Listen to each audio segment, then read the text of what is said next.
હરિ ગુરુ શાંતની સેવા પ્રેમે મને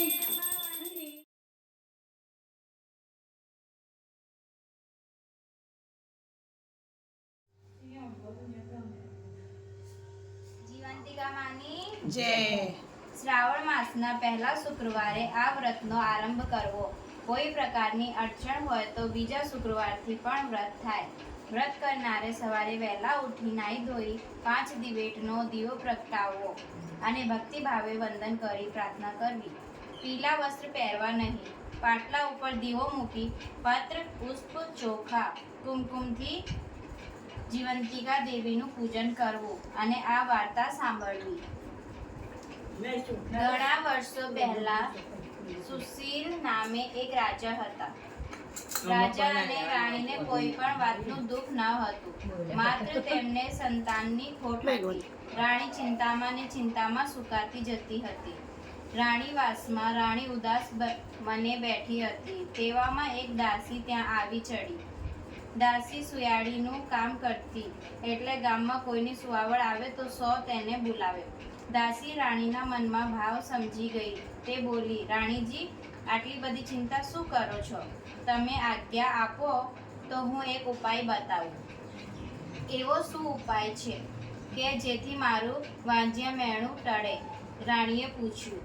દાસીએ બારણા બંધ કર્યા અને રાણીના કાનમાં કહ્યું, જુઓ, ગામમાં એક બ્રાહ્મણીને 5મો મહિનો જાય છે. આજથી તમે સગર્ભા છો એવો ઢોંગ કરો, પછી આગળનું કામ હું સંભાળી લઈશ. દાસીની વાત રાણીને ગળે ઉતરી ગઈ અને પોતે ગર્ભવતી છે એવી વાત ફેલાવવા માંડી. એ વાતને 4 મહિના વીતી ગયા. બ્રહ્માણીએ દાસીએ તેડાવી. મધરાત પછી તેને પુત્રનો જન્મ થયો. દાસી બધાની વિદાય લઈ ચાલતી થઈ. થોડી વારમાં બધા ઘસઘસાટ ઊંઘવા લાગ્યા. એવામાં દાસી પાછલી બારીથી ગોરાણીની ઓરડીમાં બેઠી અને બાળકને ઉઠાવી રાણી પાસે લઈ આવી. બાળક રાણીને આપ્યું. સવારમાં આખા રાજભવનમાં આનંદ આનંદ થઈ રહ્યો. સૌ કહેવા લાગ્યા, રાણીને કુંવર જન્મ્યો. રાજા રાણીનું વાંચ્યામે ટળ્યું. ગૌરાણી જીવંતિકા દેવીનું વ્રત કરતી હતી, એટલે દેવી તેના બાળકનું રક્ષણ કરવા રાજભવનમાં પણ આવ્યા. રાજકુમાર ઊંઘતો હોય તો પણ તેઓ ઓશીકો ઊભા રહેતા. આમ ને આમ વર્ષો વીતી ગયા. રાજકુમાર અભય મોટો થયો. થોડા વર્ષો પછી રાજા સુશીલ મૃત્યુ પામ્યા અને અભયકુમાર રાજગદ્દીએ બેઠો. તે ઘણો દયાળુ અને ધર્મિષ્ઠ હતો. પ્રજાને પુત્ર સમાન પાળતો. એક દિવસ તે પોતાના પિતાનું શ્રાદ્ધ કરવા ગાયજી જવા નીકળ્યું. ચાલતા ચાલતા તે થાકીને લોથપોથ થઈ ગયો હતો. તેવામાં એક ગામ આવ્યું. અભયકુમાર ગામમાં એક વાણિયાના ઘરે ગયો અને કહ્યું, ભાઈ, મને આજની રાત રહેવા દેશો? ભલે ભાઈ, આનંદથી રહે. મારે ત્યાં અતિથિ ક્યાંથી? વાણિયાએ અભયકુમારને ઉતારો આપ્યો. વાણિયો પૂરો અભાગ્યો હતો. તેને ત્યાં જે સંતાન થતા તે માત્ર 6 દિવસ જીવીને 7મા દિવસે મરણ પામતા. વાણિયાએ બાપડો શું કરે? વિધિના લેખ કઈ મિથ્યા થાય? વાણિયાને ત્યાં પુત્રનો જન્મ થયે આજે 6 દિવસ થયા હતા. એ મનમાં ને મનમાં રડતો હતો. પોતાનો ત્યાં અતિથિને ઉતારો આપ્યો હતો, છતાં પોતાની ચિંતાના કારણે તે તેની સાથે વાત પણ કરી શકતો ન હતો. મધરાત થઈ ત્યાં તો વાણિયાએ ત્યાં દેવી વિધાત્રી આવ્યા. વિધાત્રી બારણામાં પગ મૂકવા જાય છે ત્યાં તો દેવી જીવંતિકાએ આડું ત્રિશૂળ ધર્યું અને પૂછ્યું, દેવી વિધાત્રા, તમે અહીં ક્યાંથી? વાણિયાના દીકરાને આજે 6 દિવસ થયા છે, તેથી તેનો ભાગ્યલેખ લખવા આવી છું. બહેન, લેખમાં શું લખશો? એના ભાગ્યમાં છે એ જ લખવું પડશે. લખીશ કે છોકરો સવારમાં મરણ પામશે. ના ના વિધાત્રી, તમે એવું નહીં લખી શકો. હું તમારી મોટી બહેન છું. તમારે મારી વાત માનવી પડશે. ત્યાં મારો વાસ હોય, જે ઘરે મારા પગલાં પડ્યા હોય તે ઘરના બાળકોને હું અમંગળ નહીં થવા દઉં. વિધાત્રી દેવીને જીવંતિકા માની વાત માનવી પડી. છોકરાના ભાગ્યમાં દીર્ઘાયુષ લખી તેઓ ચાલતા થયા. સવાર થયું. વાણિયો પોતાના છોકરાને જીવતો જોયું આશ્ચર્ય પામ્યો. તે ઘણો જ રાજી થઈ ગયો. આ તેણે યાત્રાળુ અતિથિના પગલાંનો પ્રભાવ માન્યો. તેથી તે અતિથિને ભાવપૂર્વક સરભરા કરવા લાગ્યો. અભયકુમાર ત્યાંથી ગયાજી જવા નીકળ્યો. વાણિયાએ તેમને વિદાય આપતા કહ્યું, ભલે જાઓ, પરંતુ વળતા અહીં થઈને જજો. અભયકુમારને વાણિયાની વાત સ્વીકારી અને વિદાય લઈને ત્યાંથી ચાલવા માંડ્યો. ચાલતો ચાલતો અભયકુમાર ગાયજી પહોંચ્યો. પોતાના પિતાની શ્રાદ્ધ ક્રિયા કરી પિંડ આપવા હાથ લાંબો કર્યો. ત્યાં તેને એકને સાથે 2 હાથ દેખાયા, પરંતુ તે કારણ સમજી શક્યો નહીં. તેને પંડિતોને પૂછી જોયું તો પંડિતોએ પણ કશો ઉત્તર આપ્યો નહીં. બીજો હાથ કોઈ દેવીનો હાથ જેવો દેખાતો હતો. શ્રાદ્ધ ક્રિયા પૂરી કરી અભયકુમાર ત્યાંથી પોતાના ગામ જવા ચાલી નીકળ્યો. જતા જતા માર્ગમાં પહેલા વાણિયાનું ગામ આવ્યું. વાણિયાનો પહેલો દીકરો હસતો રમતો થઈ ગયો હતો અને ફરીથી તેને ત્યાં બીજો પુત્ર જન્મ્યો હતો. આજે વાણિયાને ત્યાં પુત્ર જન્મ્યો 6 દિવસ થયા હતા. અભયકુમારને જોઈ વાણિયોએ તો અડધો થઈ ગયો અને તેનો ખરા ભાવથી આદર સત્કાર કર્યો. બાળકનો જન્મ થયે 6 દિવસ થયા હતા એટલે પાછા મધરાત થતામાં વિધાત્રી દેવી આવ્યા. વિધાત્રી ઘરમાં આવ્યા ત્યાં તો દેવી જીવંતિકાએ તેમને પૂછ્યું, બેન આજે શું લખશો એ તો કહો. દેવી ગઈ વેળા જે લખવાનું હતું એ જ ફરીથી લખીશ. સવારે આ બાળક મૃત્યુ પામશે. ના બેન, એવું ના લખશો. જ્યાં મારા પગલાં પડે ત્યાં અમંગળ ના થાય. દેવી ગઈ વેલા મેં તમારું કહેવું માન્યું હતું, પણ આ વેલા મને ના અટકાવશો. કર્મના ફળ પ્રમાણે હું ભાગ્યલેખ ના લખું તો સૃષ્ટિનો નિયમ ભાગે.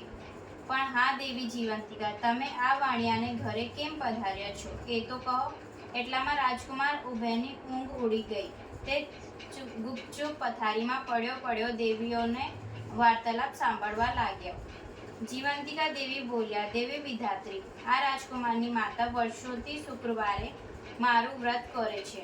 પીળો વસ્ત્ર પહેરતી નથી, પીળા અલંકારો ધારણ કરતી નથી, ચોખાના પાણીને ઓળંગતી નથી. એટલે મારે આ રાજકુમારની રક્ષા કરવી પડે.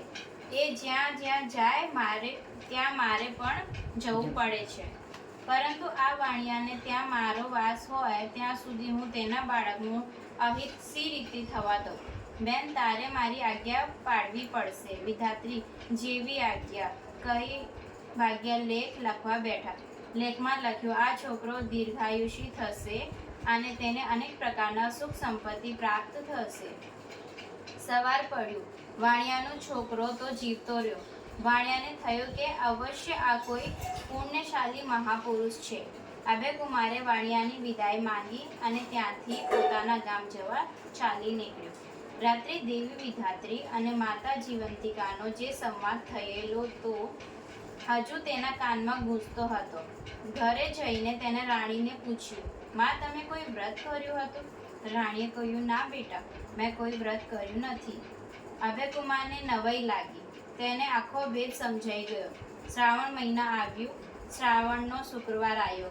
અભયકુમારે ઢંઢેરો પીટ્યો. આજે રાજભવનમાં ઉજવણી છે, માટે સૌએ પીળા વસ્ત્રો પહેરીને જમવા આવવું. સૌ જમવા આવ્યા. પછી રાજાએ ગામમાં ફરી પૂછાવ્યું કે કોઈ આવવાનું રહી ગયું તો નથી ને? ત્યાં તો એક દાસી સમાચાર લાવી કે એક બ્રાહ્મણી જમવા આવવાનું ના કહે છે કે મારે જીવંતિકાનું વ્રત છે, એટલે પીળા વસ્ત્રો પહેરીને હું નહીં આવું. અભયકુમાર આખી વાત સમજી ગયો. તેને બ્રાહ્મણી માટે લાલ વસ્ત્રો મોકલ્યા. બ્રાહ્મણી લાલ વસ્ત્રો પહેરીને રાજભવનમાં આવી. મા દીકરો સામે સામ મળ્યા. ત્યાં તો બ્રાહ્મણીને ધાવણ ચડ્યું અને દૂધની શેડ છૂટી. શેડ રાજકુમારના મોઢામાં પડી. બધાને નવાઈ લાગી. બધા વિચાર કરવા લાગ્યા કે આ શું? અભયકુમારને પોતાની માને ઓળખી કાઢી અને કહ્યું, હવે તમે આ રાજભવનમાં રહો. તમે જ મારી માં છો. બ્રાહ્મણીએ અભયકુમારને પૂછ્યું, બેટા, હું તારી માં છું એમ તને કોણે કહ્યું? અભયકુમારને માતાજીની કહેલી વાત કહી સાંભળવી અને ચમત્કારિક હાથના દર્શનની પણ વાત કરી. ત્યારથી આખા ગામની સ્ત્રીઓએ પોતાના બાળકોની રક્ષા માટે દેવી જીવંતિકાનું વ્રત આરંભ્યું. સૌ ગોરાણીને પૂછવા લાગ્યા કે ગોરાણી, તમે જીવંતિકા વ્રત સી રીતે કર્યું? આ એ કહો. ગોરાણી બોલ્યા, બહેન, જ્યારે શ્રાવણ મહિનો શુક્રવાર આવે ત્યારે આ વ્રત લેવું. તે દિવસે પીળા વસ્ત્રો પહેરવા નહીં, પીળા અલંકાર ધારણ કરવા નહીં, પીળા માંડવા હેઠળ બેસવું નહીં, ચોખાનું પાણી ઓળગવું નહીં, માતાજીના નામનો 5 દિવેટવાળો દીવો પ્રગટાવવો, પૂજન કરી બાળકોની રક્ષા માટે પ્રાર્થના કરવી, સાકરના કંસારનું નૈવેદ્ય ધરાવવું અને ધરાવેલા નૈવેદ્યનું 1 ટાણું જમવું. 9 વર્ષ પૂરા થાય ત્યારે આ વ્રતનું ઉજવણું કરવું. એક સૌભાગ્યવતી સ્ત્રી, એક કુમારિકા અને એક બાળકને પોતાને ત્યાં નોતરી ફૂલહારથી તેમનું પૂજન કરી જમાડવા. આ વ્રત કરનારને બાળકોની દેવી જીવંતિકા સદા રખવાડું કરશે, તેમને ઊની આંચ પણ આવવા નહીં દે. દેવી જીવંતિકાના વ્રતના પ્રભાવે ગોરાણીએ પોતાના ખોવાયેલું પુત્ર મળ્યું અને માતાએ તેમનું રક્ષણ કર્યું. જય જીવંતિકા માં. જેવા ગોરાણીને ફળ્યા એવા સૌને ફળજો. જીવંતિકા માની જય.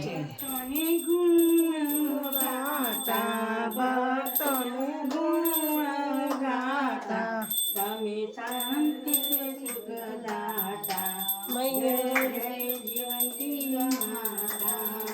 શ્રાવણ તેરા શુક્રવારે કરી દર્શન તુજ બારે, મૈયા કરી દર્શન તુજ બારે. રક્તાંબર દરિયાંગે, રક્તાંબર દરિયાંગે માડી તારું વ્રત કર. ઓમ જય જીવંતિકા માતા. મધરાતે કરી ચોકી વિધાતાને તે રોકી, મૈયા વિધાતાને તે રોકી. લેખ વિધિના બદલાવ્યા, લેખ વિધિના બદલાવ્યા. કૃપાળી મોટી. ઓમ જય જીવંતિકા માતા. વ્રત પ્રતાપે તારા ગોરાણી પુત્ર પામી, મૈયા ગોરાણી પુત્ર પામી. માને દીકરો મળ્યા, માને દીકરો મળ્યા, ના રહી કોઈ ખામી. ઓમ જય જીવંતિકા માતા. વાજને ઘેરે ઝૂલે પારણ, જીવંતિકા એવા માં જીવંતિકા એવા. વ્રત કરતા માણી તારું, વ્રત કરતા માણી તારું, મેણું ન દેવા. ઓમ જય જીવંતિકા માતા. જીવંતિકા માની આરતી જે કોઈ જીવંતિકા માડી હું તો પ્રેમે ઉતારું તારી આરતી.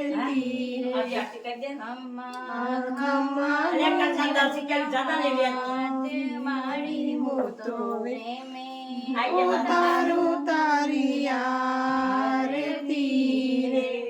કર્પૂરધરમ કરુણાવતારમ સંસારી સારમ ભુજગેન્દ્રહારમ સદા વસંતમ હૃદયારવિંદે ભવમ ભવાની સહિતમ નમામિ. મંગલાય ભગવાન વિષ્ણુ, મંગલાયમ રાધજ, મંગલાયમ પુંડરીકાક્ષ, મંગલાયમ તનોહરિ. સર્વમંગલ માંગલ્યે શિવે સર્વસાધિકે, શરણ્ય ત્રંબકે ગૌરી નારાયણી નમોસ્તુતે, નારાયણી નમોસ્તુતે. સદા ભવાની સહાય કરો બ્રહ્મ પ્રભુ ગણેશ. 5 દેવ રક્ષા કરો, બ્રહ્મા વિષ્ણુ મહેશ. તમે હો માતા પિતા, તમે હો બંધુ સખા.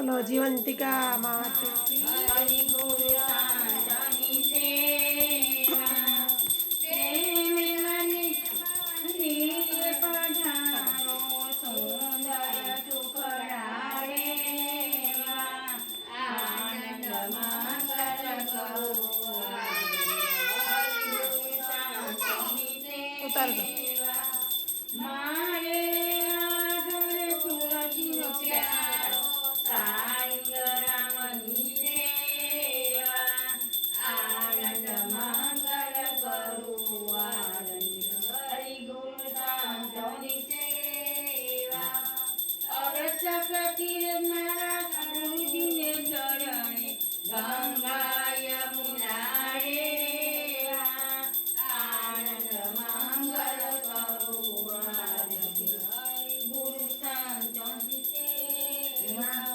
સંત મળે તો માં સુખ પામે ગુરુ મળે તો મેવાડે પામે આનંદ મંગલ કરું હરિ ગુરુ શાંતની સેવા દીન દયાળુ વિભૂષણ ભક્તોનું હરિની સેવા હરિ ગુરુ સ્વામી અંતરયામી આવો ને દર્શન દેવા આનંદ મંગલ કરું હરિ ગુરુ શાંતની સેવા કહે પ્રીતમજી ઓળખ આત્મને હરિના જન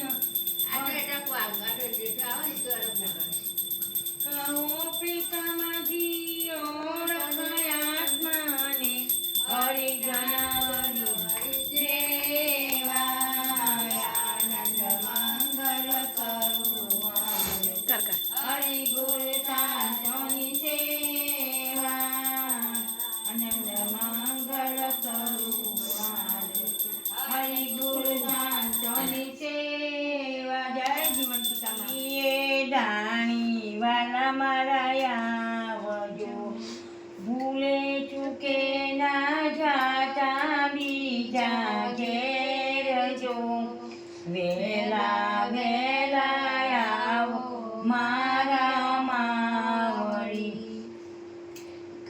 ખાડીને ખૂંટીને રાજો કીચડો ઉપર રેડ્યા તાજા તલના તેલ જો વહેલા વહેલા આવો મારા માવડી મીઠેરો લાગે તો પરિવાર માગજો શરમાશો નહીં એ દીના